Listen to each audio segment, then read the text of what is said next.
So today I have decided to reach out to some under 40 award winners from the Auto Remarketing Canada conference, just so that people in the industry could get to know them a little bit better, what they do within our industry, and what their specific expertise is. And I'm so excited to have my first interviewee, Alecia Wilson from Strathcom Media. Alecia, if you could get us started and just introduce yourself and give us a little idea about your role at Strathcom and what Strathcom does in general. Absolutely. Well, thanks so much for having me, Logan. I really appreciate it. And congratulations to you as well for being an under 40 remarketing winner too. Really excited to be included in that amazing list. There were so many unreal people part of that group. Wasn't it awesome? Included in that. So a little bit about myself. So as Logan mentioned, my name is Alecia Wilson. So I'm the Director of Sales here at Strathcom Media.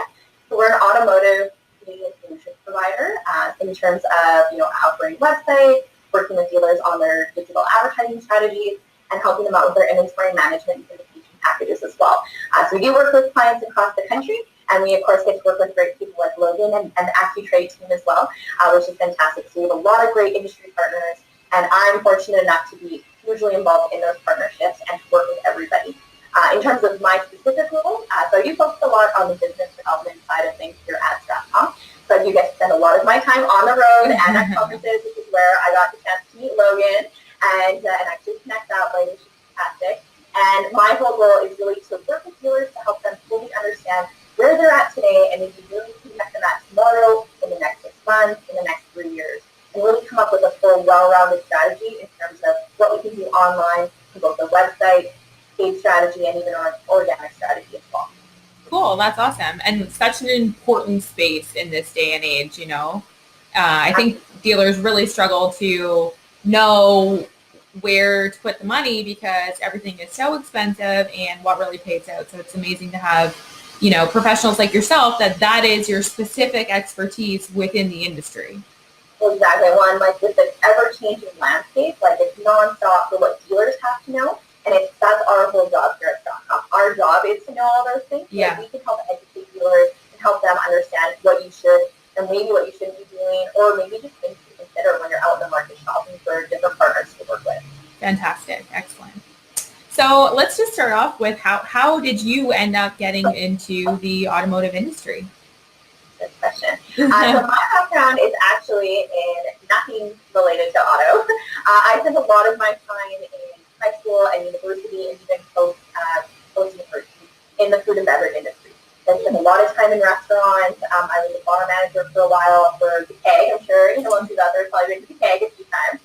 So I was really fortunate to be a part of that management team for several years and really learn that company culture and what to do. But I needed a bigger challenge, needed to move on to something else. So then I actually stepped into the oil and gas industry. So being in Edmonton, prime market for oil and gas. And I really wanted to take my hand and to take a stab at the marketing world. So that position was definitely more traditional. So focusing on doing bailouts, doing a training calendar, things like that. And when I decided about 4.5 years ago, I really wanted to get more into the digital side. So I started shifting our oil and gas traditional media dollars over to digital and starting that process. And I was getting really excited about it. And then when I heard about the opportunity at Strathcom, and just all the things that they were doing and how they were going with auto, it was just really interesting to me, mostly because I, always loved cars. My dad is a classic car aficionado. He has 4 of them. I'm pretty sure my mom will divorce him if he buys one more. So we've always been really involved with the classic car side of things. I've always had a huge passion for the auto industry. So it seemed like a perfect fit. Get to try out some more of the digital marketing side and kind of expand my love of the auto industry. Cool. Amazing. I would say that is a rarity amongst women in automotive. Not everyone comes from a background of car lovers. So it's super unique and nice to be able to connect with dealers on that level too, right? Yeah. Oh, absolutely. And especially the classic car side. Yeah. It's so fun, and I love going. I've been to so many auctions with my dad to try and find those gems, those diamonds in the rough of what can be fixed up and actually be a good classic car to have, and doing the parades around the city, all that kind of stuff. Amazing. So what advice would you give to someone that was entering the automotive space from specifically the agency side of things? Oh, okay. You know what? My biggest advice would be just to have an open mind and be really willing to learn. It is a huge learning curve. Like, we're talking Everest steep of a learning curve. Right. There are so many three-letter acronyms in the automotive industry. When I first started at Strathcom, I literally started my own glossary. So we now have a glossary of about, I want to say like 57 different terms in the auto industry, and it's now part of our onboarding package whenever we hire someone new at Strathcom, because there's just so many little things to know, even in the digital space too, right? Like CPC, CPR, like there's so many little acronyms. Right. So I think you just have to come in with an open mind, be excited, and be willing and understanding that you're going to have some pushback. I mean, we're talking with a lot of dealers who who have worked in the traditional space for so long, and we're coming in, we're trying to tell them, hey guys, you've got to consider digital, you've got to look at Google, Facebook, redesigning your website, what all these important SEO elements are to a website, and we're really shifting gears. Like, we're trying to pivot. It's overwhelming, right? Yeah. It's hard for the dealers, some of the dealers. Absolutely, and a lot of them, especially when they're family-owned businesses, I think we get stuck in that mentality of, well, this is the way we've always done business, and that's fine.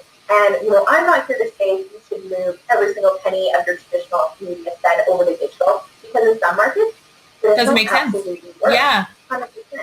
But that's where it's like, coming into the agency side of things, you've got to be willing and very open-minded and work with your dealers. Right. We're not here to dictate, we're here to help educate, and that's our biggest goal. And that's, I think, the most exciting part about being on the agency side of the auto industry, that you get to work with so many different dealers and help educate them in different capacities depending on what their needs are. Amazing. Yeah, I love that. So what is the number one thing that has allowed you to grow and develop within Strathcom? Good question. You know what? I think the number one thing has been having a great mentor. I know that is such like a huge thing to say, and probably a really hard thing for a lot of people to find in the industry. I was really fortunate. The person who hired me ended up being a great mentor for me, helping me to, again, navigate this crazy auto industry, helping me introduce me into the digital side of things, and even just in terms of like being able to communicate with dealers on a more effective level as well. I just had a great resource for all of those things. And you know what? He was awesome for listening to like my concerns and questions and helping me come up with different solutions that worked for me.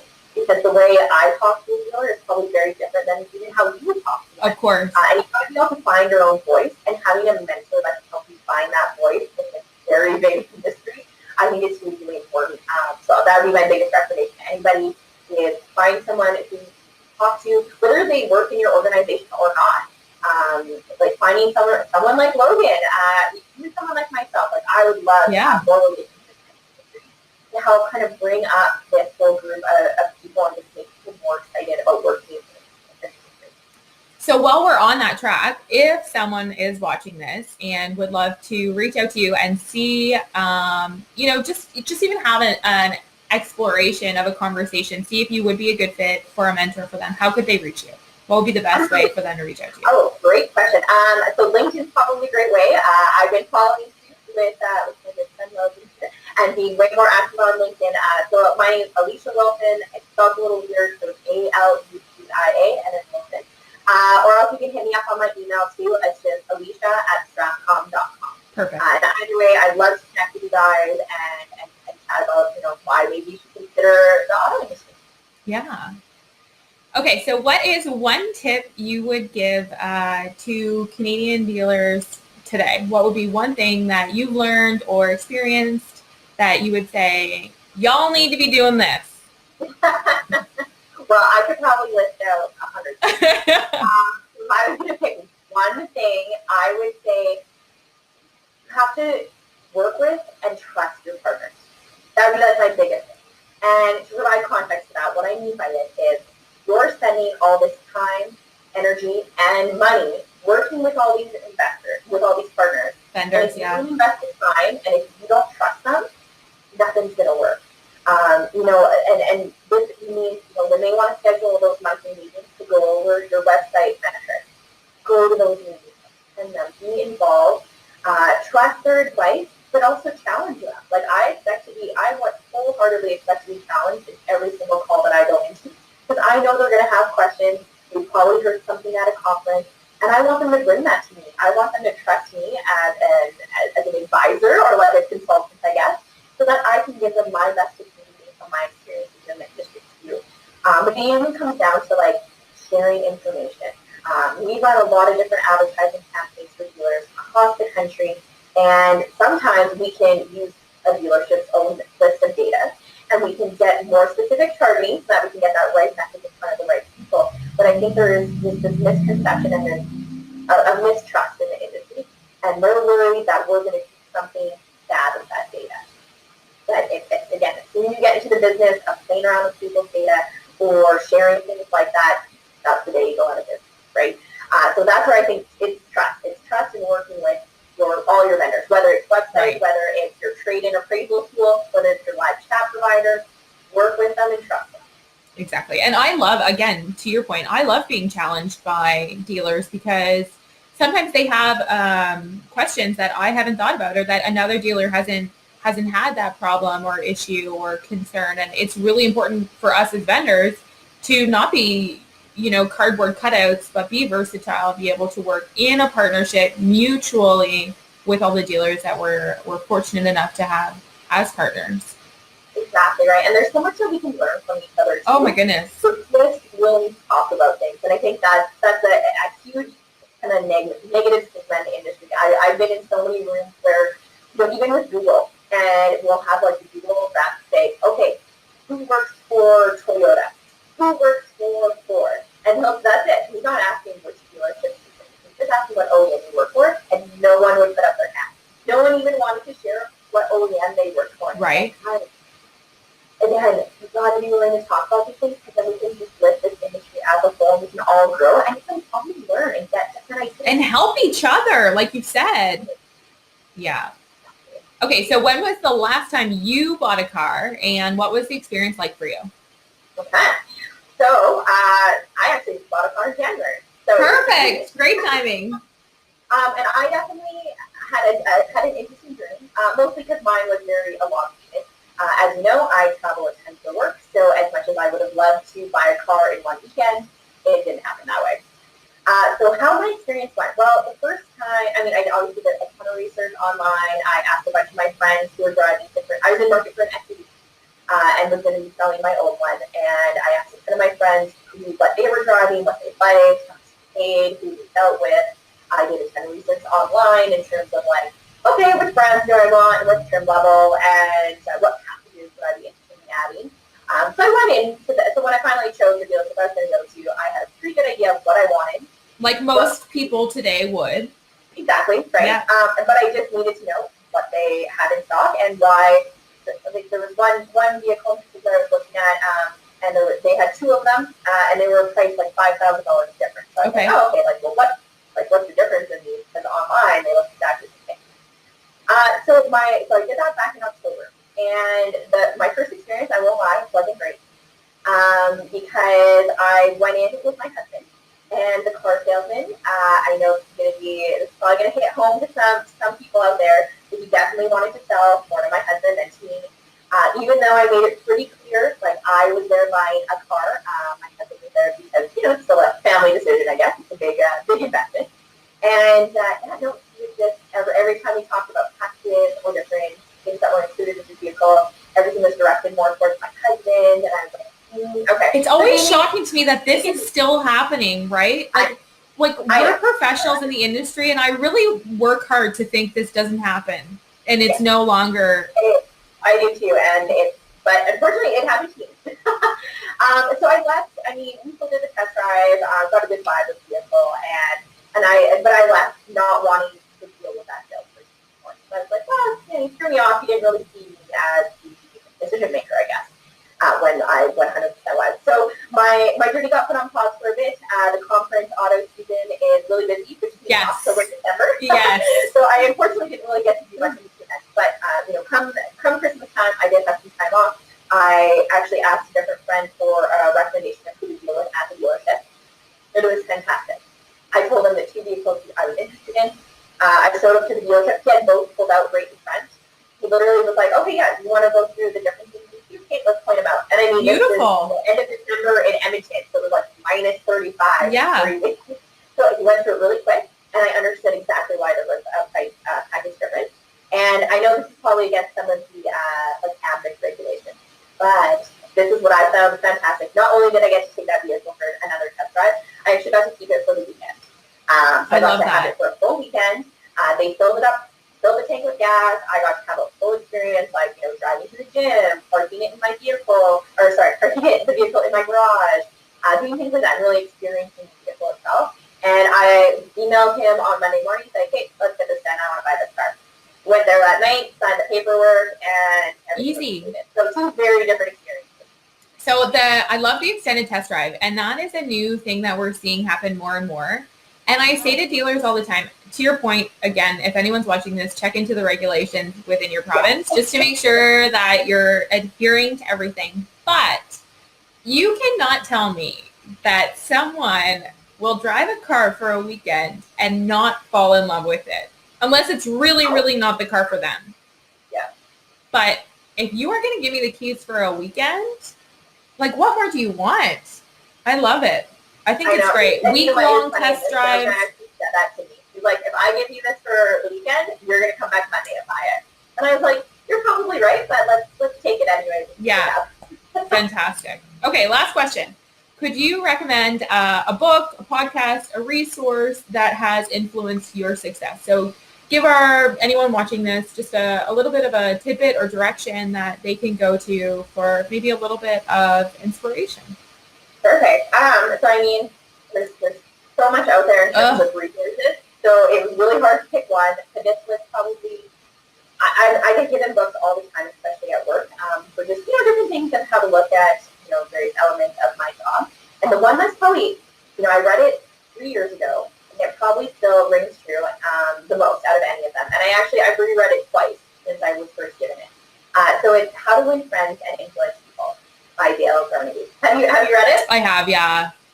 I actually read it in October, and I literally have like a notebook full of just like notes because they're so... Literally, I keep them all on my phone. I have a note all about it just so I can, again, just those little refreshers because especially, even yourself, like you've chatted about this a lot from your talks at recent conferences, but authenticity. Be authentic with people. And I think even though this book is old, this is an old book. Like 1930s, I think he wrote it. 1930s, I think, was when he wrote it or something like that. Like, it's really old. It's super old. And everything that he talks about is so true, well, all the time, but even more today. The more we're having conversations about being authentic, the more this book, I'm just like, everybody needs to read it. It's about, again, talking about just being so sincere and genuine with people, remembering the simple things like smiling in a conversation, being open, and being a good listener. And so all those things to me, like, encompass what it means to be authentic and having those real conversations with people. So hands down, if you have not read it, this should be the first book that you look at outside of any other podcast or any other book that you read. But you have to go take this book out. It's amazing. And to anyone watching this, again, if you have not read it, let me or Alecia know, and we will send you a copy. Absolutely. 100%, because it is really one of the best. Time, I will use it, that, and send a copy to anybody. You let me know. Awesome. Okay, well, that is it. Is there anything else that you'd like to share, or do you think that we skipped over anything, or you feel like we covered some good stuff? I mean, I think it's really great stuff. I want to thank you for reaching out to me, and this is your first one, so that makes me feel very, very special. I love it. We could probably talk for hours. I know. Have like 25 more interviews like this going about what all we really interested in and what all we can talk about to get people excited. I think the biggest thing is that we just all need to remember, whether you work in the dealership, whether you work out on the agency side, or whether you work for an industry partner, that we all just need to be more open and more willing to work together. And that's my biggest goal in any conversation and in any meeting that I go into. It's not about making the sale. It's about, okay, let's build a relationship that's going to benefit both of us. We want those long-term relationships. I don't want to be called a vendor. I want to be called a partner for a good reason, because I'm here to help you guys improve whatever the goal is, whatever the goal of the dealership is. I'm here to help make it work. So that would be my biggest thing. Just y'all gotta work together more.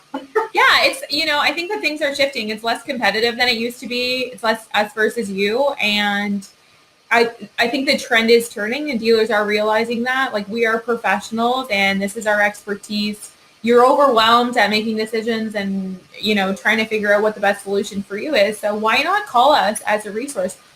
And even to that point, broaden it. If you do work with a vendor that you have a good relationship with that does attend a lot of conferences, they may be able to help you with multiple solutions because I know you and I know, a multitude of people that have expertise across the industry. So yeah. And it's like building that big network. Yeah. Right? I mean, just like car dealers, we all, like, every car dealer relies on referrals. Like, so do we, right? And having that network of people that we even trust so that we can refer each other and help each other out, I think it's huge. I think it's huge for any industry, 100%. auto or not. Something we just always got to keep in mind, and that's where having those authentic and real and genuine conversations and meaningful connections with people is huge. Yeah, I love it. Okay, so anyone watching this, make sure you add Alecia to LinkedIn. And again, you can email her at Alecia@Strathcom.com. Alecia@Strathcom.com. You got it. Perfect. Awesome. Well, thank you so much for joining me, and I'm sure we'll be in touch soon. Sounds good. Thanks so much, Logan. Okay, cheers. Thanks for watching.